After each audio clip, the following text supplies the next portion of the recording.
ग्वालियर में ईद का त्योहार बड़े हर्ष और उल्लास के साथ मनाया जा रहा है। शहर की प्रमुख मस्जिदों और ईदगाहों पर ईद की नमाज अदा की गई। ग्वालियर के फूलबाग स्थित मोती मस्जिद पर भी ईद की नमाज अदा की गई। इस दौरान अल्लाह ताला से देश में अमन चैन और आपसी भाईचारे की दुआ की गई। इसके बाद मस्जिद में मौजूद लोगों ने एक दूसरे को गले मिलकर ईद की मुबारकबाद दी। छोटे बच्चे भी ईद पर नए कपड़े पहनकर तैयार नजर आए। ईद के त्योहार को देखते हुए सुरक्षा के खास इंतजाम किए गए हैं। मस्जिद के इमाम साहब ने बताया कि आज माह रमजान के बाद ईद का पाक दिन है। इस दिन का हमें बेसब्री से इंतजार रहता है। लोग आपस में गले मिलकर गिले शिकवे मिटाकर ईद का जश्न मना रहे हैं। अल्लाह ताला आज के इस मुक़द्दस दिन पर सबको खुशियों से भर दे। थोड़ी बहुत तकलीफ हो सकती है, उन्हें एहसास हो सकता है, लेकिन जैसे ही वो एहसास होता है फिर उस वली की बारगाह में जाने के लिए उमंग पैदा हो जाता है। तो ये कैसे नहीं बन सकते हैं, तो नहीं बन सकते। आप अंदर को चलेगा, खूब चर्चा करने का हुक्म अल्लाह तबारक व तआला ने सबसे बड़ी नेमत का जिक्र करें।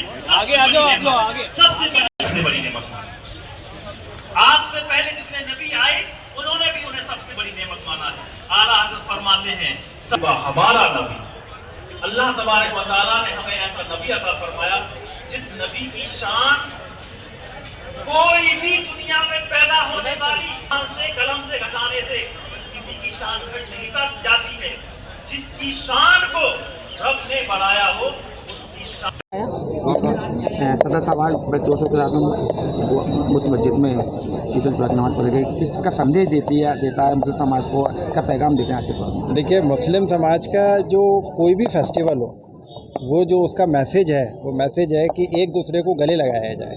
और ईद का भी सबसे बड़ा संदेश यही है कि आपने देखा होगा कि नमाज होने के बाद सब लोग एक दूसरे के साथ ईद मिल रहा है और सारे ही समाज के लोगों के साथ इस ईद मिलने का बताया गया है। कोई अगर आपसे किसी की कोई अंदर की लड़ाई झगड़ा है या किसी भी तरीके की कोई बात है तो उस सबको भी भूल के हम लोग आगे बढ़ें, यही संदेश देती है हमारी ईद। आज किस तरह के देश अमन चैन के लिए दुआ मांगी गई क्या देश में, और जो बाहर के देश के लिए ही नहीं बल्कि विदेश के लिए भी मैं कहूँगा, क्योंकि ये खाली जैसे एक शहर है, शहर के बाद मुल्क है, मुल्क के बाद एक जो पूरा जो वर्ल्ड है, उसमें कहीं ना कहीं किसी ना किसी तरीके की जो एक अशांति फैली हुई है उसी की शांति की कामना की। कितने का लोग आज मोती मस्जिद में आए थे? कितने? देखिए, करीब 2000 से ऊपर लोग थे अभी बाहर का, क्योंकि हम लोग अंदर थे तो बात का एंड का पता नहीं चला, लेकिन अल्लाह का शुक्र है और आप लोगों के सहयोग से, प्रशासन के सहयोग से बहुत अच्छे इंतजाम के साथ ईद पूरी हुई। क्या संदेश देना चाहते हैं ईद पर आपको? ईद पे सबको मुबारकबाद देना चाहते हैं और कहीं पर भी किसी को भी किसी भी तरीके की अगर कभी हमसे कोई दिक्कत रही है तो उसके लिए हम लोग माफ़ी भी मांगते हैं और सब चीज़ बुला के आगे बढ़ाया जाए। सानू आज ईद के पर किस तरह मोती मस्जिद में किस तरह की नमाज अदा की गई, क्या संदेश देता है ये त्यौहार और आप अपने ओर से किस तरह से बच्चों को शुभकामनाएं देना चाहते हैं? सबसे पहले तो मैं आपके चैनल के माध्यम से सभी को ईद की बहुत बहुत मुबारकबाद देना चाहूँगा।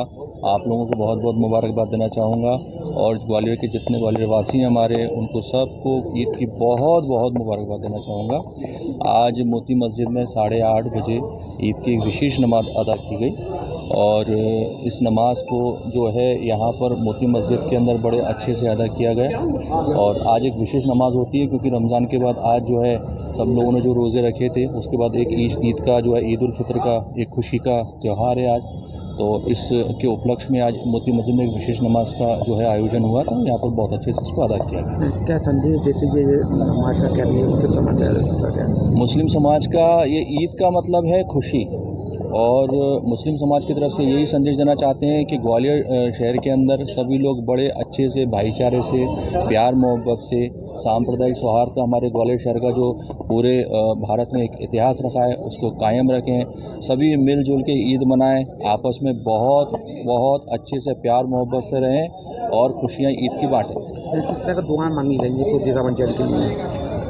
दुआएं तो देखिए ऐसा है कि ईद पे दुआएं जो मांगी जाती हैं उसमें विशेष तौर से हमारे हिंदुस्तान के अंदर अमन व अमाल कायम रहे और जितने भी जो है हिंदुस्तान की तरक्की हो और हिंदुस्तान में जितने भी नागरिक हैं उन सब की तरक्की हो।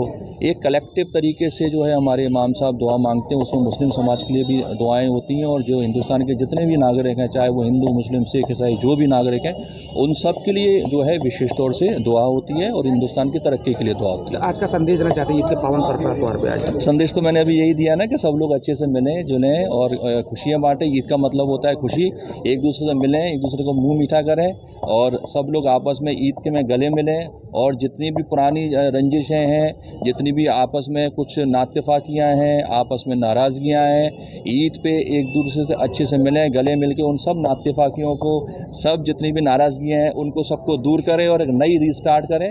ईद का मतलब ही होता है खुशी, तो उस खुशी को अच्छे से मनाएं सब मिलकर। थोड़ा आप अपना पर्चे भी दीजिए।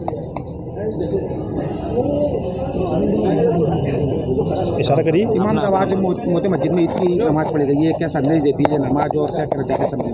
जी, आज जो है मोती मस्जिद में जो नमाज ईद पढ़ी गई है, ये अल्लाह तबारक व तआला ने हमें रमज़ान शरीफ के आखिर में एक तोहफ़ा अता किया है।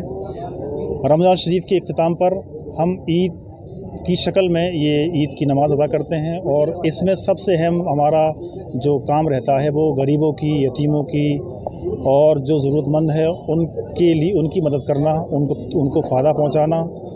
हमारा इस्लाम हमें इसकी दावत देता है कि हम जिस तरह खुशियां मना रहे हैं, इस तरह हमारा कोई भाई, हमारा कोई भी चाहने वाला इंसान जिसको अल्लाह ने इंसान बनाया है वो परेशान ना रहे।